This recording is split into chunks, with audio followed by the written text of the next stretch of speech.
Bonjour à tous, nous voici pour une nouvelle vidéo concernant le test de ces lecteurs Zidou Neo Alpha Signature Edition. Cette fois-ci, on va procéder à l'allumage de l'appareil et on va voir les différents menus qui sont proposés sur l'écran en façade de cet appareil. Donc là, je vais l'allumer. Hop. On voit que donc le potard de volume est cerclé de lumière blanche, c'est très élégant. On a également le petit logo Zidou qui apparaît sur ce très bel afficheur OLED. Le menu ne devrait pas tarder à apparaître.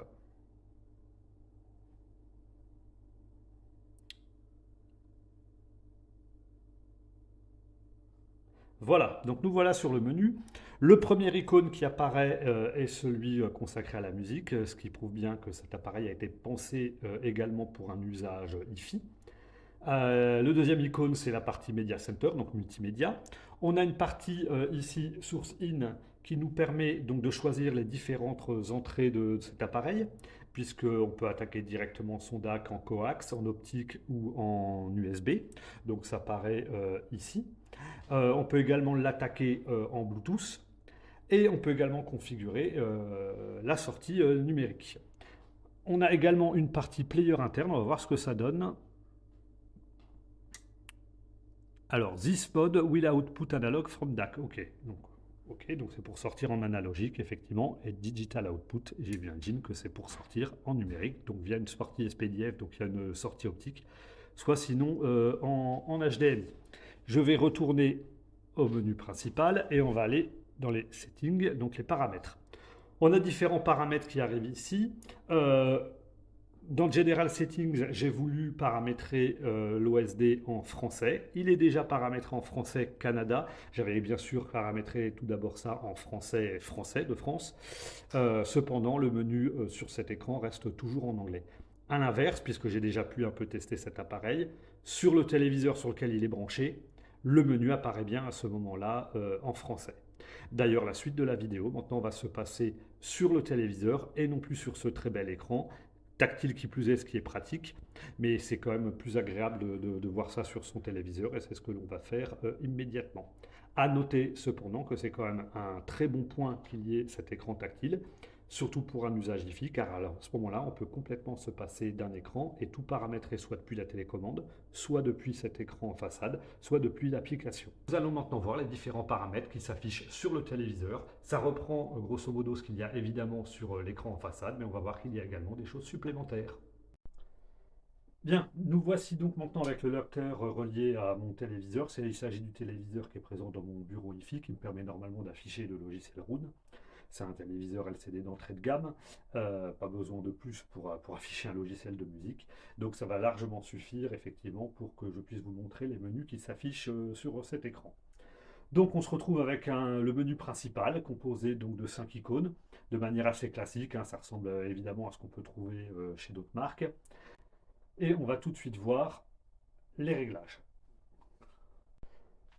Donc dans les paramètres généraux, on a plusieurs sous-parties, 6 exactement. On va les faire dans l'ordre. Donc on a tout d'abord le menu lecture, donc lecture vidéo évidemment. Mode sélectionné, on peut déterminer si le lecteur s'adapte à la fréquence d'image du fichier ou à la fréquence d'image et à la résolution du fichier. Donc dans la mesure où évidemment je veux que ma vidéo, par exemple une vidéo UHD, soit affichée effectivement en UHD et en 24 Hz, c'est ce paramètre-là qu'il faut choisir. On a ensuite un paramètre, oh là, je m'y paume un peu, allez, reviens en arrière, voilà.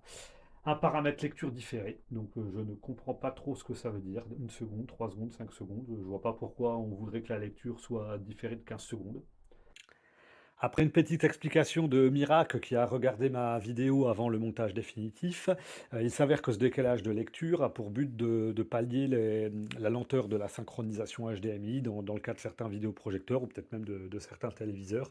Ça évite ainsi qu'on ait le son qui démarre alors qu'en fait on n'a toujours pas d'image affichée à l'écran. Voilà. Reprise de lecture, boîte de dialogue, message. Donc effectivement, j'ai pu tester un peu l'appareil. Lorsque on a lu une vidéo et qu'on veut la reprendre plus tard, bah, ça nous affiche un petit message. Enfin moi, ça m'amusait une boîte de dialogue qui se met en surimpression. Et ça me proposait soit de poursuivre la lecture, soit de la reprendre depuis le début. Donc en cas de reprise de la lecture, on peut choisir à partir de combien de temps est-ce qu'on reprend la lecture. Donc 1 minute, ça paraît bien, effectivement. Donc on reprend la lecture 1 minute avant de là où on l'avait arrêté, histoire un peu de se remémorer le dernier passage. On peut aller donc jusqu'à 7 minutes. C'est comme des options qui sont très pointues. Et là, pareil, quand je reviens en arrière, en fait, ça me revient au tout début. On peut paramétrer la fin de reprise de lecture, de telle sorte que si, là, c'est paramétré à 3 minutes, de telle sorte que si on arrête la lecture du film et qu'il reste moins de 3 minutes de vidéo, et ben lorsqu'on lancera cette vidéo, on repartira depuis le début et non pas depuis le générique de fin, ce qui n'aurait pas grand intérêt. Je reviens en arrière. Langue par défaut. Donc ça, on trouve ça de manière très classique depuis les DVD, pour la piste audio, pour les sous-titres, etc., etc. 3D vers 2D, bon bah ça maintenant c'est des options qui n'ont plus grand intérêt.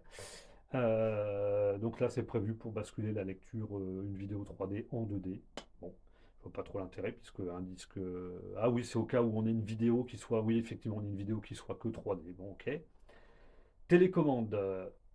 Donc là, on a tout un tas d'options concernant les différents boutons de la télécommande. Donc effectivement, là par exemple, le bouton page up et page down. Alors je vais essayer de vous le montrer. Hop, je ne sais pas si on va le voir, si l'appareil photo va faire la mise au point. Bon, puis en plus la télécommande c'est un. Bon, bref, ça n'a pas fonctionné. Effectivement, chapitre suivant, chapitre précédent, ben, on peut décider que ce soit effectivement le changement de chapitre de la vidéo, ou bien alors la vidéo suivante ou précédente. Et on peut faire ça pour les autres boutons. Par exemple, le bouton info, soit on veut les infos détaillées, soit les infos basiques, soit les deux. Et effectivement, j'ai vu qu'il y avait deux menus qui pouvaient s'afficher lorsqu'on appuyait sur ce bouton, puisque le premier appui info détaillée, deuxième appui info basique. Je reviens en arrière. Mode de lecture. Donc là, c'est dans le cadre des vidéos, lecture unique ou répéter une fois, répéter tout, etc. Sous-titres forcés, on peut forcer les sous-titres ou laisser en automatique. Région Blu-ray, alors je ne savais pas que les vidéos pouvaient être régionalisées. Et comme il n'y a pas de lecteur interne, bah, c'est un peu étrange. Décalage audio, donc ça c'est intéressant effectivement si le téléviseur ou l'ampli crée du lag, ça peut permettre de compenser le lag en mettant de l'avance sur l'audio ou du retard sur l'audio. Je reviens en arrière et on va aller dans affichage. Tac. Donc ici, verrouiller la résolution. Ça veut donc dire qu'il n'y a pas de. L'appareil ne va pas tester si le téléviseur est capable d'afficher ou pas la résolution qu'il va envoyer. Donc il faut plutôt être précautionneux là-dessus. Au cas où on change de téléviseur et qu'on passerait par exemple sur un Full HD alors que précédemment on avait paramétré la résolution en UHD. De toute façon, je vois pas trop l'intérêt de ce genre de blocage de résolution dans la mesure où de toute manière en auto ça marche très bien. Si ça peut permettre éventuellement d'éviter de passer par le scalaire interne du lecteur si on estime que le scalaire du téléviseur est meilleur. C'est quelque chose qu'évidemment on pourra tester. En attendant, je le laisse sur auto. Hop, je reviens en arrière. Paramétrage couleur. Donc YUV en 4.2.0, en 4.4.4, etc. Plage HDMI auto où on peut la forcer en 0.255, c'est des choses assez classiques. Alors assez techniques, effectivement, je ne vais pas rentrer dans les détails, mais c'est quelque chose d'assez classique. Pareil pour le Deep Color. Hop, je reviens en arrière. Donc le paramètre HDR vers SDR est à utiliser si on a un diffuseur qui n'est pas compatible HDR. Le lecteur va pouvoir permettre de compenser cela et d'essayer de compresser le HDR dans une vidéo SDR. Donc on a quelques paramètres pour faire cela. Je vais rentrer dans les paramètres. Bah, justement, là on peut modifier donc, la luminosité, le contraste, la teinte et la saturation en fonction d'une image là, qui apparaît à l'écran. Donc c'est pas mal que ce soit présent. Image suivante. Oui, donc on a différents types d'images. Une image très colorée, là on a une image très bleue évidemment, très verte, très rouge la prochaine. Maintenant c'est la même, c'est celle-là la rouge. Donc on peut modifier les réglages. Hop, je reviens en arrière. Paramètres HDR. Donc soit on se met en auto, effectivement, soit on a différents modes d'affichage du HDR. Hop, on a différents modes d'affichage également pour le Dolby Vision. Alors, j'ai cliqué sur celui-ci. Hop, je reviens en arrière. Donc apparemment, c'est également pour afficher le Dolby Vision, ou alors plutôt utiliser le moteur. Ah oui, donc là c'est l'inverse, c'est quand on a du contenu SDR et qu'on veut afficher en Dolby Vision, j'imagine qu'il doit y avoir un mode d'amélioration d'image. Ok, Dolby Vision VS10 pour contenu HDR. Ok, alors qu'est-ce que ça... Ouais, en fait, j'ai pas d'autres options que ça, quoi. Parce que j'avais vu une autre option qui va falloir que je vous parle qui était assez intéressante. Dolby Vision VS10 pour contenu DV. Ok. Donc on en a tout un paquet, effectivement. Donc j'ai jamais vu autant de réglages Dolby Vision, surtout qu'à la base, le Dolby Vision n'est censé avoir aucun réglage. Et je vois d'ailleurs qu'en dessous, donc tout ça en fait c'est prévu pour afficher du Dolby Vision sur un écran SDR ou HDR. Je vais revenir ici et donc là je me suis renseigné sur priorité standard, donc ça c'est l'affichage du Dolby Vision de manière classique, mais on a également priorité LLDV pour Low Latency Dolby Vision. Et je me suis renseigné sur ce mode que je ne connaissais pas. En fait, c'est pour afficher du Dolby Vision sur un écran HDR. Donc normalement, vous le savez que le HDR10, c'est un HDR statique, c'est-à-dire que les données du HDR sont données pour l'ensemble du film, à l'inverse du Dolby Vision, où les données de HDR sont données image par image ou scène par scène, je ne sais plus. Et là, le principe, c'est de pouvoir créer une sorte de HDR dynamique à partir du Dolby Vision. C'est en tout cas ce que j'ai compris à partir de mes lectures sur ce LLDV. Donc en fait, le lecteur va moduler le HDR10 en fonction des métadonnées Dolby Vision et ce en temps réel. Donc ça promet d'être intéressant à tester si on a effectivement un téléviseur qui n'est que compatible HDR10. Évidemment, si on a un téléviseur compatible Dolby Vision, autant rester en Dolby Vision natif. Je reviens en arrière, hop. Donc Max CCL et Max Fall, j'ai oublié la définition de ce que c'est, mais grosso modo c'est pour permettre au lecteur soit d'utiliser les métadonnées présentes dans le format HDR10, soit au contraire de laisser le téléviseur s'occuper du rendu de l'image via son dynamic tone mapping. C'est des options qui sont quand même assez complexes. On va voir ici Edit personnalisé. Donc l'EDID, c'est le protocole de communication qui est utilisé en HDMI, qui permet au diffuseur d'indiquer à la source si c'est pas un enregistreur, parce qu'on n'a pas le droit d'enregistrer de l'HDMI, et puis d'indiquer si on est en HDMI 1.4 ou 2.0, etc., etc. Donc là, apparemment, on a la possibilité de personnaliser ça. J'avais jamais entendu parler de ça aussi. Donc apparemment, ça intervient dans le cadre du LLDV pour le Sony 8000H et également pour Samsung. Effectivement, pour Samsung, vu qu'ils ne sont pas compatibles Dolby Vision, là je comprends que ça puisse avoir un intérêt d'utiliser le LLDV. Donc voilà pour cette partie-là des paramètres. On va maintenant aller voir ce qui se passe en audio. Donc le paramètre sortie HDMI permet de déterminer si la vidéo et l'audio vont sortir sur un seul port HDMI ou séparer l'audio et la vidéo sur un port, l'audio sur l'autre, et également carrément de couper l'audio sur le port audio et donc de n'utiliser qu'une seule sortie HDMI. Donc on a le petit descriptif en bas qui est relativement clair et qui se met à jour en fonction de l'option que l'on choisit. On a un autre paramètre sortie HDMI qui concerne évidemment l'audio puisqu'on est dans le paramètre audio et qui nous demande qu'est-ce que l'on veut véhiculer comme type de signal en HDMI. Donc du PCM de canaux, soit en automatique, soit en off. Donc là, j'imagine qu'il n'y a pas de son, c'est un peu étrange. Soit en RAW, ce qui correspond au fait de véhiculer le flux audio natif. Donc si on est en Dolby Digital Plus, par exemple, le lecteur enverra du Dolby Digital Plus sans se poser de questions. Ensuite, pareil pour la sortie SPDIF, sachant que la sortie SPDIF ne peut pas véhiculer, elle, de signaux audio dits HD, comme le DTS HD et le Dolby True HD. Mix Audio HD, justement. Donc, qu'est-ce que l'on fait si la vidéo est encodée avec un flux audio HD? Soit on peut le sortir en DTS, soit on peut le sortir en Dolby Digital. Pareil pour la fréquence des d'échantillonnage. Soit on le met en automatique et en fonction donc, de l'EDID, le lecteur va s'adapter aux capacités du diffuseur audio. Soit sinon on peut le forcer à être en 24 bits 192. Bon, c'est de toute façon un format qui est accepté maintenant par tous les appareils. Sortie USB maintenant, donc soit on peut l'activer, soit la désactiver, et on peut indiquer si on souhaite que le DSD soit véhiculé de manière native, soit sinon soit retransformé en PCM. Je crois que c'est justement les fonctions DOP et D2P.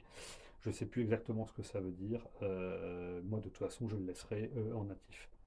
Et on peut choisir effectivement de pouvoir contrôler le volume, y compris donc sur la sortie USB, soit via le potard, soit via la télécommande. Je conseille moi plutôt de le désactiver puisque bah, c'est préférable d'avoir quand même un préampli hi-fi séparé. Et puis de toute façon, si on sort en USB, on passe par un DAC, donc de toute manière DAC et ensuite préampli. Hop, compatibilité ampli. Lorsque l'audio sort en mode RAW, l'activation de ces fonctions donne une meilleure compatibilité avec certains amplificateurs audio-vidéo ayant une faible vitesse de traitement. Il n'est généralement pas nécessaire d'activer cette fonction. Oui, je vois pas trop pourquoi un ampli aurait du mal à envoyer du son qui serait en mode RAW, mais bon, admettons, pourquoi pas. Enfin, c'est quand même extrêmement complet comme menu. Il y a plein d'options que je ne connaissais pas. Et pourtant, j'ai quand même eu des lecteurs haut de gamme, hein. J'ai eu du Panasonic UP9000, de l'Oppo 203, actuellement une Cambridge CX UHD. Donc, je connais bien ces lecteurs-là. J'ai pas vu autant d'options aussi précises que ça. Donc, bon point. Je retourne en arrière. On va voir les options du mode DAC. Donc, on peut désactiver le DAC. Très bien. Hop. Alors, OK. Alors, ah oui, d'abord, il faut faire bas, ensuite, hop, désactiver le DAC. Donc à ce moment-là, le son est véhiculé par la sortie HDMI. Si on choisit lecteur interne, ce mode utilise les sorties analogiques. Ce mode utilise les sorties analogiques. Si le DAC est désactivé, la sortie HDMI peut aussi être utilisée. C'est un peu étrange, ça ne veut pas forcément dire grand-chose, hein. Bon, en tout cas, là, c'est pour choisir effectivement les différentes entrées numériques présentes sur le lecteur. On y a évidemment accès via une touche de raccourci sur la télécommande, hein, ce qui est quand même plus simple que de passer par ce paramètre. Propriété du filtre. Donc, on a différentes propriétés pour le filtrage du PCM via le DAC. Donc, atténuation rapide minimale, atténuation lente, etc. Ça modifie un petit peu la perception qu'on peut avoir du son, savoir si c'est plus ou moins analytique, etc. Ma Panasonic proposait, UB9000 proposait également des sortes d'arrangeurs sonores avec une sonorité un peu tube, une sonorité un peu plus analytique, etc. Donc j'imagine que ça devait affecter le DAC également. Donc là, on retrouve ce genre de choses. Je trouve également ce genre de choses sur mon préampli Home Cinema, un Yamaha CXA 5200. Moi, je suis pour un son très précis, donc je mets généralement atténuation rapide linéaire. Par contre, j'avais jamais entendu parler d'atténuation apodisation linéaire, atténuation hybride linéaire, atténuation mur de briques linéaire. Ça, je ne connais pas du tout, donc j'essaierai de tester ça. Ensuite, on a le filtrage du DSD. Donc, je me suis un peu renseigné sur ce que ça pouvait être et c'est pas du tout clair. Grosso modo, c'est s'il y a une sorte de bruit parasite, et ben, dans les hautes fréquences, on a la possibilité, non plutôt dans les basses fréquences, pardon, on a la possibilité de le filtrer. Donc, voilà, c'est un peu étrange. J'avais jamais vu ce genre de filtrage. Je reviens en arrière, fréquence d'échantillonnage. Donc soit on reste sur la fréquence d'échantillonnage native du fichier audio, soit sinon on a la possibilité de l'upsampler. Moi j'aime autant rester sur la fréquence d'échantillonnage native. Hop. Volume du DAC. Donc on peut déterminer le volume du DAC. Donc a priori il vaut mieux le laisser à 0. Je ne vois pas pourquoi on irait l'atténuer. Quand on est en mode DAC, l'appareil envoie un signal analogique qui a besoin d'une atténuation derrière qui est faite par le préampli. Donc autant être à 0 dB en sortie du DAC pour laisser faire le travail au préampli. Hop, je reviens en arrière. Tac. Polarité des ports XLR. Donc ça, je ne sais pas trop ce que c'est. Enfin si, sur un port XLR, effectivement, on a une phase et une contrephase. Donc doit avoir la possibilité d'inverser cela. Je vois pas trop l'intérêt de la chose. Donc à voir à l'écoute, à mon avis, ça changera pas grand-chose. On va maintenant aller voir. Donc le réseau, là, je ne l'ai pas branché en Ethernet. Je le brancherai en Ethernet dans ma salle Home Cinéma. On a la possibilité effectivement de le brancher également en Wi-Fi. Donc on a toutes les possibilités de connexion. Il copie le Bluetooth. Service Samba, je ne sais pas ce que c'est. Moi je connais l'UPnP, mais c'est peut-être un concurrent, je ne connais pas. point d'accès, je ne sais pas ce que c'est non plus, point d'accès Wi-Fi, si c'est comme sur les téléphones pour faire un relais Wi-Fi, pourquoi pas, c'est étrange de trouver cette fonction-là sur ce genre d'appareil, mais bon, en tout cas, c'est vraiment bien qu'il y ait autant d'options. On peut aller maintenant voir en divers. Donc là, on peut choisir la langue. Comme je vous le disais, le menu en façade de l'appareil reste toujours en anglais. À l'inverse, à l'écran, comme vous avez pu le constater, c'est en français. Donc je crois que j'avais choisi français Canada. On va pouvoir se mettre en français France. Pas certain que ça change grand-chose. Hop. Ensuite, HDMI CEC, j'ai une sainte horreur du CEC. Le CEC, je le rappelle, c'est une méthode de communication via l'HDMI entre les différents appareils qui permet de n'utiliser qu'une seule télécommande. Ainsi, par exemple, si on allume le lecteur, bah, en même temps, ça va allumer l'ampli et allumer la télé, etc., etc. C'est le genre de choses que je déteste parce que ça finit par éteindre ou allumer les appareils sans qu'on le demande. Parce que ça ne correspond pas forcément à ce que l'on veut faire. Si par exemple je veux éteindre le lecteur mais laisser la télé allumée, bah, en fait si j'éteins le lecteur, il va m'éteindre la télé. Bon, enfin bref, j'ai toujours détesté ce genre de choses, donc je ne l'active pas. Alimentation, donc veille à la mise sous tension ou démarrage à la mise sous tension. Ok, donc ça c'est si on appuie sur le petit bouton en façade. Veille du disque dur. Ah, voilà, s'il n'est pas utilisé, on a la possibilité de l'éteindre au bout de 10 minutes, 30 minutes ou une heure ou jamais. Clavier, donc là j'ai pas de clavier Android, mais on peut en ajouter un, très bien. Appui long, donc effectivement sur la télécommande on peut effectuer des appuis longs, donc savoir à partir de combien de temps on considère que c'est un appui long. Une seconde c'est peut-être un peu long, on va mettre 600. Pour une demi-seconde ça me paraît un peu mieux. Et la météo, on peut afficher la météo, c'est vraiment magique. J'attends pas du tout de ce genre d'appareil que ça m'affiche la météo, déjà que je la regarde pas à la télé, alors c'est pas pour la regarder sur un lecteur Zidou. Mais bon, ça y est. Donc nous avons fait le tour de l'ensemble des paramètres de ce lecteur. Une chose est sûre, c'est quand même très complet, ça correspond bien à l'aspect haut de gamme de cet appareil et également à sa polyvalence. En effet, on trouve aussi bien des options très pointues sur la gestion de la vidéo et notamment la possibilité d'afficher du Dolby Vision ou du HDR sur des écrans qui ne sont pas compatibles avec ces formats-là. Et on trouve également toutes les options nécessaires pour paramétrer le DAC dans un usage hi-fi. Donc c'est vraiment appréciable, on a vraiment affaire à un produit qui a été bien pensé. Il y aura vraisemblablement deux autres vidéos, une vidéo orientée hi-fi pour la lecture de musique et une autre vidéo orientée home cinéma pour la lecture de films. Au revoir. I'm not a stranger to excuses. Burned me once or twice. I expect